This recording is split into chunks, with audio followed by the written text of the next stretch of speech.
Good morning, students. Yesterday we had discussed about the differences. I have told you ki what is evaporation, and today we will discuss the topic evaporation causes cooling. As I've told you कि liquids का vapors में change होना is called evaporation. तो जब liquid से vapors बनेंगे तो उनको कुछ amount of heat भी required होगी और जिस भी सब्सटेंस से ये हीट लेंगे तो ऑब्वियसली ये क्या हो जाएगा, कूल हो जाएगा. So today our topic is evaporation. जब भी आएगा अपने साथ क्या लेके आएगा, कूलिंग लेके आएगा. We have some examples around us. Like first example we are doing कि in summer we sprinkle water on the roof और ओपन ग्राउंड. कि समर्स में हम क्या करते हैं, पानी स्प्रिंकल करते हैं या तो रूफ के ऊपर या ओपन ग्राउंड में. हम ऐसा क्यों करते हैं, क्योंकि जैसे ही हमने पानी स्प्रिंकल किया एंड वाटर के सामने सबसे बड़ा टारगेट है कि इसको बनना है वेपर. और वेपर बनने के लिए इसको क्या चाहिए, हीट चाहिए. कौन सी हीट चाहिए, latent heat of vaporisation.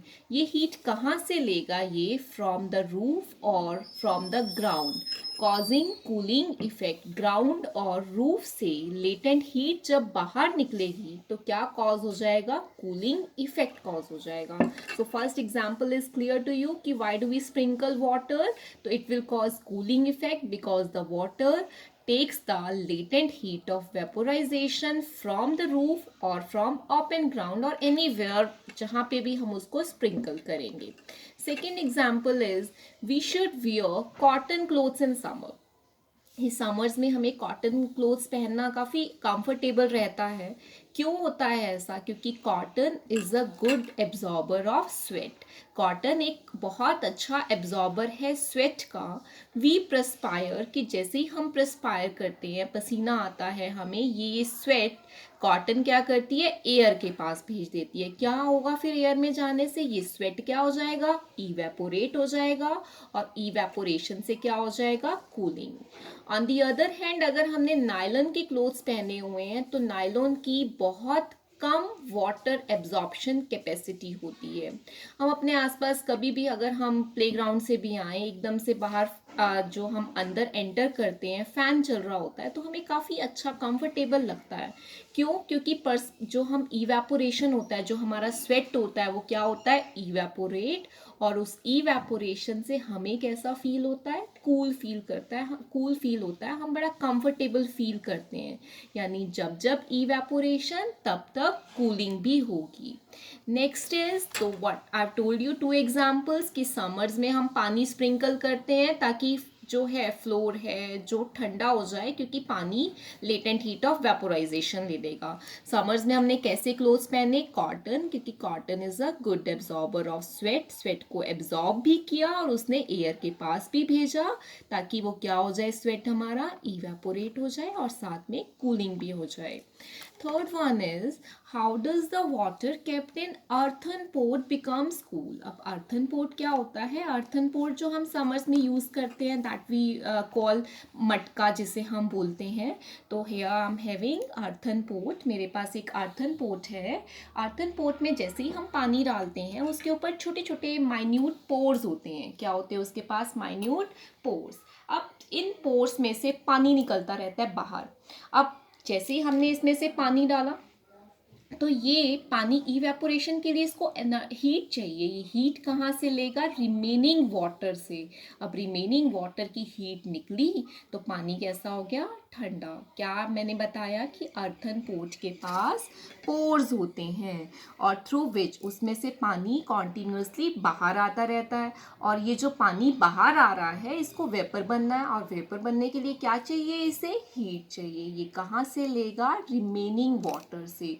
So earthen pot has pores in it through which water from inside comes out and evaporate. उसमें से पानी बाहर निकला और evaporate हुआ, taking the latent heat of vaporization from the remaining water.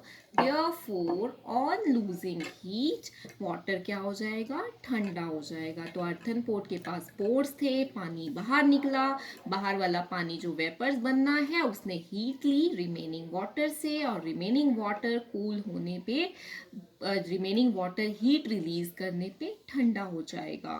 Next one is why does our palm feel cold. ऐसे बहुत से एग्जाम्पल्स हैं जो हम अपनी डेली लाइफ में देखते हैं कि जैसे हमने कुछ भी अपने हैंड पे, अपनी पाम पे एसीटोन, पेट्रोल, परफ्यूम या कुछ भी स्प्रिंकल किया। लाइक मेरे पास यहाँ पे नेल पेंट रिमूवर है। नेल पेंट रिमूवर जब हम अपनी पाम पे, अपनी हथेली पे लगाएंगे तो क्या हो जाएगा, ये फटाफट से किस में चेंज हो जाएगा, वेपर्स में। क्यों? क्योंकि ये वॉलाटाइल सब्सटेंस है। क्या सब्सटेंस है ये? वॉलाटाइल। वॉलाटाइल का मतलब that easily convert into vapours.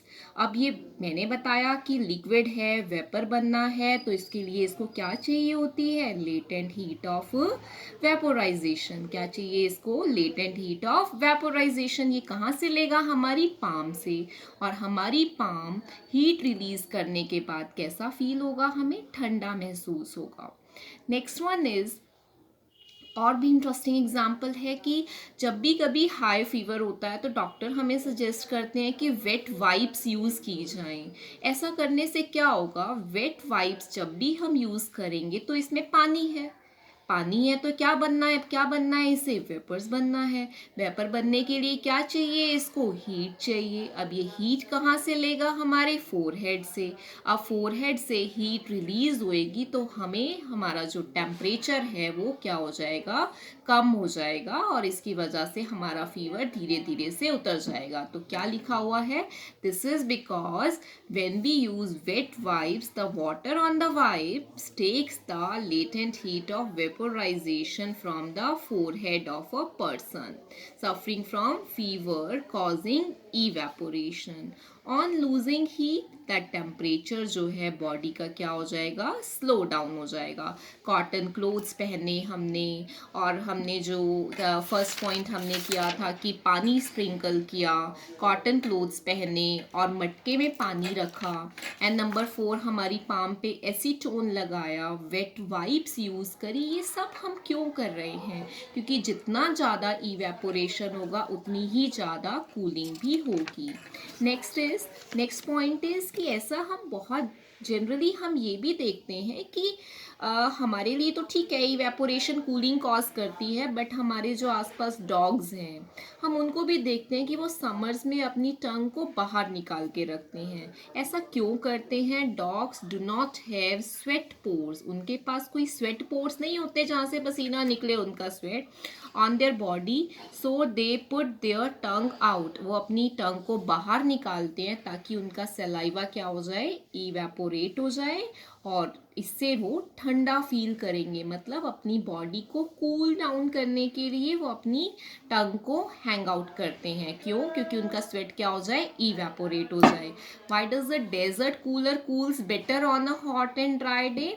I have told you कि जब हॉट डे होगा, हॉट डे का मतलब टेम्परेचर ज़्यादा, more the temperature more the evaporation, and on a dry day का मतलब ह्यूमिडिटी कम है, ह्यूमिडिटी कम है तो भी इवेपोरेशन ज़्यादा हो जाएगा। अब इतने ज़्यादा इवेपोरेशन से क्या हो जाएगा, कूलिंग भी ज़्यादा हो जाएगी। सो आज के क्वेश्चंस भी हमारे यही रहेंगे कि फर्स्ट ऑफ ऑल क्वेश्चन क्या रहेगा कि समर्स में पानी क्यों स्प्रिंकल किया, हमने कॉटन क्लोथ्स क्यों वियर करे समर्स में, हमारे अर्थन पोर्ट में पानी ठंडा कैसे रहा, या फिर हमारी पाम को ठंडा कैसे महसूस हुआ जब हमने उस पर अल्कोहल, परफ्यूम या फिर नेल पेंट रिमूवर में एसीटोन होता है, और वेट वाइप्स यूज करी। Person suffering from fevers, water evaporate, vaporisation लिया, और इससे हमें ठंडा फील होगा। डॉग्स ने अपनी टंग को बाहर निकाला, वो भी ठंडा फील करने के लिए, कूल फील करने के लिए, क्योंकि उनके पास स्वेट पोर्स नहीं होते, पर उन्होंने इवेपोरेशन तो करनी है उनके सलाइवा ने, तो इस वजह से वो अपनी टंग को बाहर निकालते हैं सरफेस एरिया ज़्यादा करने के लिए, और इवेपोरेशन ज़्यादा हो जाएगा। Desert cooler hot and dry day में क्यों करते हैं? हॉट डे का मतलब मोर टेम्परेचर मतलब मोर इवेपोरेशन। दूसरी तरफ ड्राई डे है तो मतलब ह्यूमिडिटी भी कम है तो भी इवेपोरेशन ज़्यादा। इतना ज़्यादा इवेपोरेशन हो गया तो कूलिंग भी बहुत ज़्यादा हो जाएगी, तो हमारे समर्स में हमें एक कंफर्टेबल लगेगा, हम कूल फील करेंगे। Thank you.